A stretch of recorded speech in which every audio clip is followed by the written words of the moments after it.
Contract labour regulation and abolition act 1970 अर्थात संविदा श्रमिक अधिनियम 1970 के प्रमुख प्रावधानों की।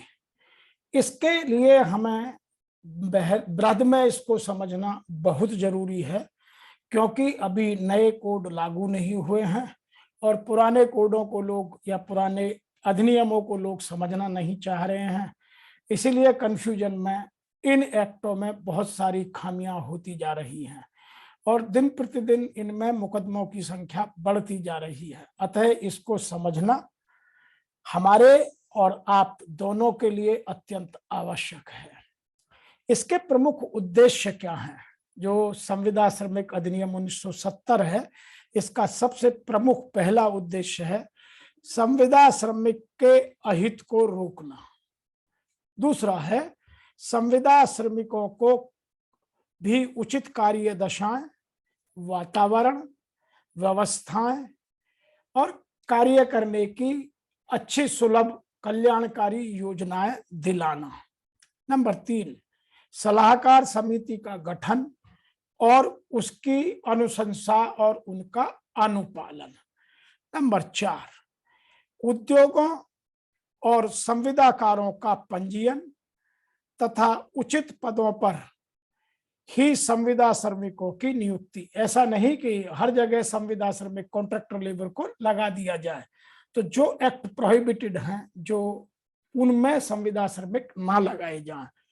नंबर 5 है लाइसेंस की आवश्यकता और उसकी लेने की विधि क्या है। नंबर 6 कि कहीं भी वायोलेशन होने पर, इनका अतिक्रमण हो जाने पर या इनका अनुपालन न होने पर उचित दंड तथा सुधार की व्यवस्था। तो ये 6 प्रमुख उद्देश्य हैं इस संविदा श्रमिक अधिनियम 1970 के। आइए अब इसकी बात करते हैं कि इसकी एप्लीकेबिलिटी कहाँ है। तो इसकी एप्लीकेबिलिटी ऐसे समस्त एस्टेब्लिशमेंट जहां कम से कम साल में एक भी दिन 20 या उससे अधिक संविदा श्रमिकों का नियोजन होता है या होने की संभावना है, तो वहां यह अधिनियम लागू होता है। यह कहां नहीं लागू होता है, इसके लिए भी 2 प्रमुख कंडीशंस हैं। नंबर 1, जहां कार्य टुकड़ों टुकड़ों में रुक रुक कर या आकस्मिक प्रवृत्ति का हो, जैसे फूड प्रोसेसिंग इंडस्ट्री है, जब कोई फ्रूट्स या वेजिटेबल्स आती हैं तो प्रोसेसिंग होती है, नहीं तो बंद रहती है। जैसे कंस्ट्रक्शन वर्क है, आपका कभी बिल्डिंग बनाने की आवश्यकता है, कभी नहीं है, लेकिन जो कंस्ट्रक्शन बिजनेस में है उनका यह वर्क इंटरमिटेंटली नहीं है, वहां यह नहीं लागू होता। नंबर 3, सीजनल इंडस्ट्री, जहां सीजनल वर्क होता है, और वो सभी कार्य जो एक बार में 60 दिन से कम की अवधि में पूरे कर लिए जाते हैं। अतः कोई भी ऐसा कार्य जो 60 दिन से कम की अवधि में पूरा होता है, यह भी होना आवश्यक है। दूसरा, यह कहाँ लागू नहीं होता है? यह उन पर भी लागू नहीं होता है जो या तो एडवाइजर के रूप में या प्रबंधकीय क्षमता के लिए लोग नियुक्त किए जाते हैं, उन पर भी यह लागू नहीं होता है। आइए अब इसकी एक एक करके बात को समझते हैं। सेक्शन 3 से 5 जो इसका चैप्टर 2 है, उसमें कंपोजिशन ऑफ एडवाइजरी बोर्ड की, एडवाइजरी बोर्ड कैसे बनता है। यह सेंट्रल एडवाइजरी बोर्ड भी हो सकता है और स्टेट एडवाइजरी भी हो सकता है, लेकिन एस्टेब्लिशमेंट दोनों के साथ, जहां स्टेट है वहां स्टेट के साथ काम करेगा, जो सेंट्रल के एक्ट है वहां सेंट्रल के एक्ट के साथ काम करेगा। तो वहां के कुछ उदाहरण मैंने लिए हैं जहां ये बोर्ड काम करते हैं, और इन बोर्डों का फंक्शन यह है कि वह उन कामों की अनुशंसा करे या उन मैटर्स को अपने प्रशासन पे कार्रवाई करके देखे जहां एडवाइजरी बोर्ड जिन कामों को सुनिश्चित करती है कि इनमें संविदा श्रमिक लगाए जाएंगे और इन पदों पर या इन विभागों में संविदा श्रमिक बिल्कुल नहीं लगाए जाएंगे। तो ये सेक्शन 3 और सेक्शन 4 और सेक्शन 5 इस बात की सुनिश्चित करती है। नंबर नेक्स्ट बात करते हैं हम कि कहां कॉन्ट्रैक्टर वर्कमैन या संविदा श्रमिक पूर्णतः प्रतिबंधित है, प्रोहिबिटेड है। नंबर 1, जिन कार्यों में सीधे ऑर्गेनाइजेशन की मेन प्रक्रिया से जुड़े हुए हैं, जैसे हम कोई प्रोडक्ट या सर्विस बनाते हैं तो जो उसको पूरा करने के लिए डायरेक्ट जॉब है, उनमें कभी भी कोई संविदा श्रमिक नहीं लगाया जा सकता। नंबर 2, सामान्यतः स्थायी श्रमिक द्वारा लगातार या निरंतर किए जाने वाले कार्यों में भी कभी भी संविदा श्रमिक नहीं लगाया जा सकता। नंबर 3, कार्य का क्रम लगातार प्रकृति का यदि हो, पैरेलल नेचर ऑफ जॉब हो, कंटिन्यूअस जॉब हो, तो भी कॉन्ट्रैक्टर वर्कमैन या कॉन्ट्रैक्टर लेबर नहीं लगाई जा सकती। नंबर 4, जहां कार्य में सदैव सेवा या उत्पादन प्रक्रिया की आवश्यकता में होल टाइम वर्कर की अर्थात पूर्णकालिक कर्मकार की आवश्यकता होती है, वहां भी कभी संविदाकार श्रमिक नहीं लगाया जा सकता। यह कानून का प्रावधान है। वास्तव में क्या होता है यह एक अलग विषय है। अगली बात करते हैं हम सेक्शन 7 की कि जिन एस्टेब्लिशमेंट का या जिन कारखानों का यहाँ पंजीयन किया जाना है वो कौन कौन से होते हैं। वो सभी प्रमुख नियोक्ता या एस्टेब्लिशमेंट इसमें आते हैं जहां 20 या 20 से अधिक लोग इन कारखानों में काम करते हैं और उनको एक प्रक्रिया के तहत या तो स्टेट गवर्नमेंट द्वारा या सेंट्रल गवर्नमेंट द्वारा ऑफिशियल गजट में डिक्लेयर कर दिया जाता है कि इस उद्योग में इन कामों में ये लोग एज ए संविदा श्रमिक लगाए जा सकते हैं। और इसके बाद उन कार्यों के लिए संविदा श्रमिक रखने के लिए एस्टेब्लिशमेंट का और संविदाकारों का या जो कॉन्ट्रैक्टर है उनका रजिस्ट्रेशन किया जा सकता है। तो यह सेक्शन 7 में स्पष्ट रूप से राज्यों में और जो सेंट्रल केंद्र के रूल जहां लागू होते हैं वहां केंद्र सरकार द्वारा नियमित की गई एक प्रक्रिया है। नंबर नेक्स्ट है रिवोकेशन ऑफ रजिस्ट्रेशन कि किन किन हालातों में रजिस्ट्रेशन को वापस लिया जा सकता है। कि यदि किसी कारण से आपने एक तो मिस रिप्रेजेंटेशन ऑफ डेटा किया गया हो, अर्थात जहां सूचना तथ्य या दस्तावेज गलत पाए जाएं। नंबर 2, जहां सूचना और तथ्यों को छिपाने की कोशिश की जा रही हो। नंबर 3, वे अन्य सभी कारण जिनमें फॉर्म में दी गई जानकारी पर किसी का शक या कंफ्यूजन जानबूझ करके क्रिएट किया गया हो या वो शक के दायरे में आती हो। हाँ, इसमें एक कंडीशन अवश्य है कि इसमें नियोक्ता को अपना पक्ष रखने के लिए उसको सुने जाने की एक अवसर दिया जाना आवश्यक है। तो इन 3 चीजों में किसी भी लाइसेंस को या रजिस्ट्रेशन को रिवोक किया जा सकता है या कैंसिल किया जा सकता है। नेक्स्ट बात करते हैं कि जब किसी कारखाने में कोई जॉब में संविदा श्रमिक प्रोहिबिट कर दिए जाते हैं और आप उन पर एम्प्लॉयमेंट करते हैं तो उसके लिए भी यहाँ सेक्शन 10 में पाबंदी है और उसको सेंट्रल या state government after consultation of appropriate advisory जो सलाहकार समिति है उसकी रिकमेंडेशंस के बाद उन कामों को उन प्रक्रियाओं से या उन ऑपरेशनल प्रोसेसेस से जोड़ या घटा सकती है। अर्थात समय समय पर इन प्रक्रियाओं में बदलाव किया जाना या उनमें प्रोहिबिशन करना, प्रतिबंध लगाना राज्य सरकारों और केंद्र सरकारों की इच्छा पर निर्भर करता है। सेक्शन 10 ये कहती है। सेक्शन 12 से लेकर 14 तक कि लाइसेंसिंग ऑफ कॉन्ट्रैक्टर्स, नियोक्ता को तो लाइसेंस लेना है ही है, लेकिन जहां कॉन्ट्रैक्टर काम करते हैं तो उन कॉन्ट्रैक्टर को भी इस एक्ट के तहत अपना पंजीयन कराना आवश्यक है। अतः उन सबको भी यहाँ इनको अपने आप को पैसा जमा करके निश्चित प्रक्रिया के तहत, उसके फॉर्मों की बात हम आगे करेंगे, वो फॉर्म भर कार्यवाही कर अपने आप को रजिस्टर कराना, नंबर तय करना, उन नंबरों के लिए फीस जमा कराना, यह एक अत्यंत आवश्यक इस एक्ट का प्रावधान है, जिसको किसी भी संविदाकार के द्वारा पूरा किया जाना अत्यंत आवश्यक है। अन्यथा कोई भी लाइसेंस रिवोक, सस्पेंड या अमेंड करने का अधिकार केंद्र सरकार और राज्य सरकारों के पास है। एक बात यहां और भी है, all processes are done by either central और state government as applicable.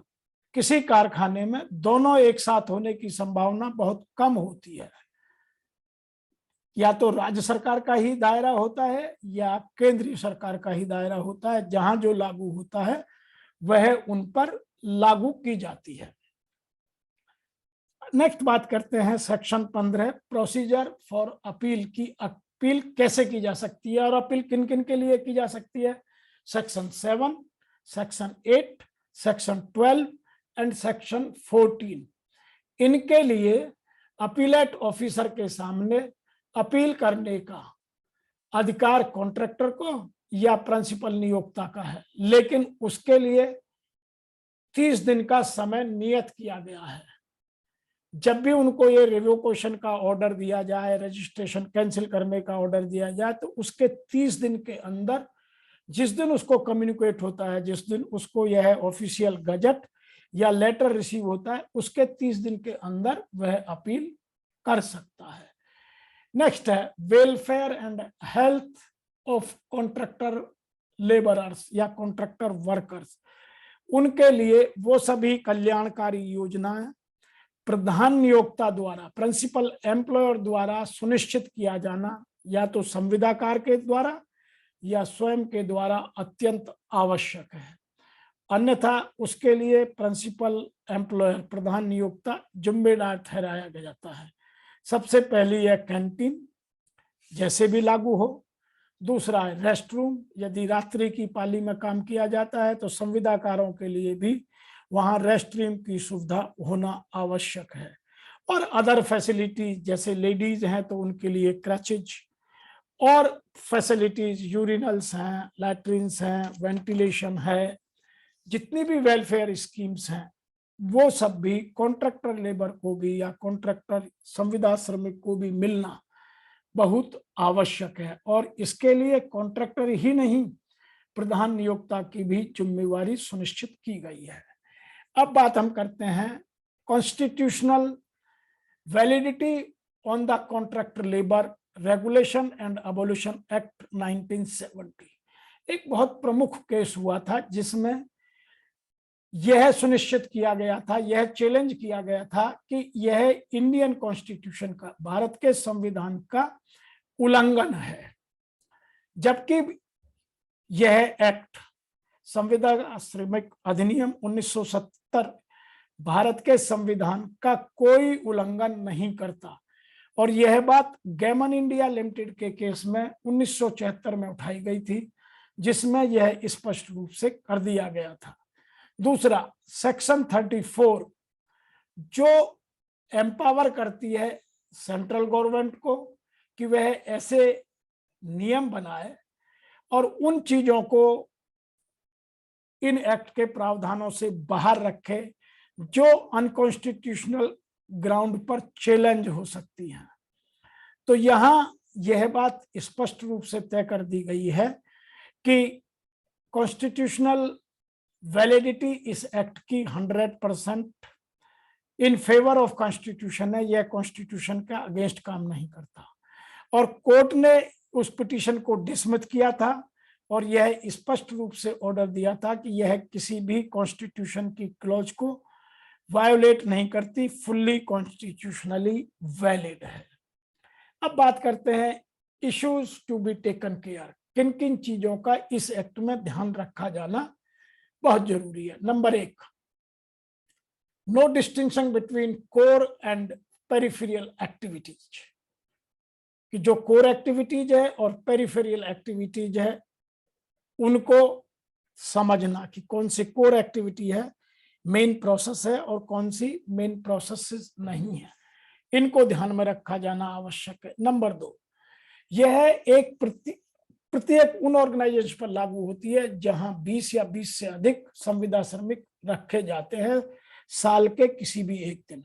Number 3, यह उन उद्योगों के लिए बहुत लाभकारी सिद्ध हो सकता है जहां इसके प्रोविजन का लाभ लेकर आदमी अपनी प्रक्रिया को आगे बढ़ा सकता है, और वहां डिफरेंट लाइसेंस लेकर के इन प्रक्रियाओं को अपनाया जा सकता है। नंबर नेक्स्ट है, द पेनल प्रोविजंस और the act are deterrent enough so that the enables the principal employer to rather than the prosecution instead of the following provisions of the act।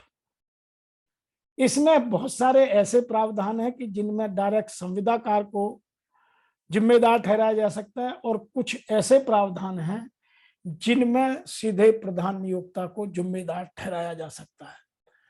Number 5, इस act में यह भी प्रावधान है कि इसकी जानकारी और इसकी शिक्षा सभी कॉन्ट्रैक्टर लेबर को दी जाए कि उनके क्या क्या इसमें राइट्स हैं और क्या क्या ड्यूटीज हैं। जहां अनस्किल्ड हैं, वो या इलिटरेट वर्कर्स हैं, या जो अपने राइट को नहीं समझते हैं, उनको यह समझाना बताना यह संविदाकार के लिए भी और प्रधान नियोक्ता के लिए भी आवश्यक है कि उन सभी श्रमिकों को यह जानकारी पूर्ण रूप से कराई जाए। नंबर 6, कि जहां देयर इज नो डायरेक्ट और independent provision under the act for filing claim the short और नॉन पेमेंट्स, जहां भुगतान की बात है तो वहां कभी भी या तो कम या बिल्कुल भुगतान न होने के लिए दोनों को जिम्मेदार ठहराया जाता है। जो इलीगल डिडक्शंस है उनके लिए भी, लेकिन उनके लिए जिम्मेदार ठहराया जाता है पेमेंट ऑफ वेजेज एक्ट में या मिनिमम वेजेज एक्ट में, और वो दोनों सेपरेट एक्ट हैं। अतः इस एक्ट में इन चीजों को जोड़ा जाना बहुत जरूरी है। इसीलिए कुछ महत्वपूर्ण सावधानियां हैं जिनको टेकन केयर किया जाना अत्यंत आवश्यक है। आइए हम बात करते हैं कि प्रमुख फॉर्म इन एक्ट में कौन कौन से हैं, ताकि आप इस एक्ट को ठीक से समझ सकें और उनका प्रावधान कौन किस काम के लिए कर सकता है। फॉर्म 1, एप्लीकेशन फॉर रजिस्ट्रेशन, ये प्रधान नियोक्ता करेगा, और रजिस्टरिंग अथॉरिटी या रजिस्टरिंग ऑफिसर जो स्टेट का है तो स्टेट का, सेंट्रल का है तो सेंट्रल का उसके सामने। तो यहां मैं यह भी बता दूं, जो ग्रीन कलर से हैं वो सब प्रिंसिपल एम्प्लॉयर को फॉर्म यूज करने हैं, जो येलो कलर से हैं वो गवर्नमेंट को यूज करने हैं, और जो पर्पल कलर के हैं वो रजिस्टरिंग ऑफिसर को करने हैं, और जो पिंक कलर के हैं वो सब कॉन्ट्रैक्टर को फॉर्म यूज करने हैं। इसीलिए दूसरा फॉर्म है जो लाइसेंसिंग अथॉरिटी को यूज करना है, वो है सर्टिफिकेशन ऑफ रजिस्ट्रेशन, और यूज करके देना किसको है, प्रिंसिपल एम्प्लॉयर को। Form number 3, register of establishment, ये रजिस्टरिंग ऑफिसर को यूज करना है अपना रिकॉर्ड बनाने के लिए। Form 4, application for labour licence, ये कॉन्ट्रैक्टर को अप्लाई करना है किसके पास, लाइसेंसिंग ऑफिसर के पास। Form 5, certificate by principal employer, यह किसके द्वारा भरा जाना है, प्रिंसिपल एम्प्लॉयर के द्वारा, और कॉन्ट्रैक्टर को दिया जाना है कि तुम मेरे यहाँ रजिस्टर्ड हो। Form 5A, application for adjustment of security deposit, ये किसको देना है, कॉन्ट्रैक्टर को देना है, लाइसेंस ऑफिसर के यहाँ जमा करना है। फॉर्म 6, सर्टिफिकेट ऑफ लाइसेंस, ये इशू करना है लाइसेंसिंग अथॉरिटी को और देना है कॉन्ट्रैक्टर को। Form 6A, notice of commencement completion of work, जब काम खत्म हो जाए तो यह 6A अपना जमा करके लाइसेंस के साथ अपना सरेंडर करके अपनी फीस को वापस ले सकता है, कॉन्ट्रैक्टर इंस्पेक्शन अथॉरिटी को दिया जाता है। फॉर्म 6 भी नोटिस ऑफ कमेंसमेंट और कंप्लीशन ऑफ वर्क, ताकि यह एम्प्लॉयर को, प्रिंसिपल एम्प्लॉयर को देना है, ताकि इंस्पेक्शन अथॉरिटी ठेकेदारों के जो रजिस्ट्रेशन की फी है उसको लौटा सके। फॉर्म 7 एप्लीकेशन फॉर रिन्यूअल, ये बाय कॉन्ट्रैक्टर, यदि सालों साल चलने वाला काम है तो कॉन्ट्रैक्टर लेगा, हर साल कराएगा। नंबर 11 ये फॉर्म 8 है, ये टेम्परेरी रजिस्ट्रेशन कराते हैं, प्रिंसिपल एम्प्लॉयर कराते हैं, रजिस्ट्रेशन ऑफिसर के यहाँ कराते हैं। Form 9 certificate of temporary registration, ये रजिस्टरिंग अथॉरिटी इशू करती है, लाइसेंसिंग ऑफिसर को देती है। Form 10 application by temporary licence, तो ये कॉन्ट्रैक्टर द्वारा भरा जाना है, लाइसेंसिंग अथॉरिटी को जाना है। Form 11 certificate for temporary licence, ये टेम्परेरी लाइसेंस है, जब टेम्परेरी वर्क के लिए आते हैं तो ये लाइसेंसिंग ऑफिसर को देना है, कॉन्ट्रैक्टर को देना है। नंबर 12 रजिस्टर ऑफ कॉन्ट्रैक्टर्स, ये प्रिंसिपल एम्प्लॉयर को मेंटेन करना है। Form 13 record of contractor workers, ये कॉन्ट्रैक्टर को मेंटेन करना है। कॉन्ट्रैक्टर एम्प्लॉयमेंट कार्ड, ये कॉन्ट्रैक्टर को देना है, अपने यहाँ रिकॉर्ड मेंटेन करना है। फॉर्म 15 वर्क सर्विस सर्टिफिकेट, ये कॉन्ट्रैक्टर को देना है, अपने एम्प्लॉय को देना है। Form 16 register workers muster roll, उनकी सैलरी का, उनके अटेंडेंस का रिकॉर्ड, ये कॉन्ट्रैक्टर को मेंटेन करना है। नेक्स्ट है फॉर्म 16 वर्कर्स मस्टर रोल, उनकी अटेंडेंस का कॉन्ट्रैक्टर को रखना है। फॉर्म 17 उनको वेज रजिस्टर कॉन्ट्रैक्टर को बनाना है। फॉर्म 18 वर्कर्स वेज कम मास्टर रोल, कॉन्ट्रैक्टर को तैयार करना है। फॉर्म 19 वेज स्लिप, आज तक बहुत सारे कॉन्ट्रैक्टर अपने वर्करों को वेज स्लिप नहीं देते हैं, यह देना आवश्यक है और यह कॉन्ट्रैक्टर की जिम्मेवारी है। नंबर 20 डैमेजेस और लॉस रजिस्टर, ये मेंटेन कॉन्ट्रैक्टर को करना है। Register of fines, register of damages, register of fines 22 भी है, 23 भी है, ओवर टाइम का रजिस्टर है। फॉर्म 24 भी है, यह हाफ ईयरली रिटर्न है और यह कॉन्ट्रैक्टर द्वारा भरी जानी है, साल में 2 बार भरी जानी है, 30 जून की 31 जुलाई तक और 31 दिसंबर की 31 जनवरी तक।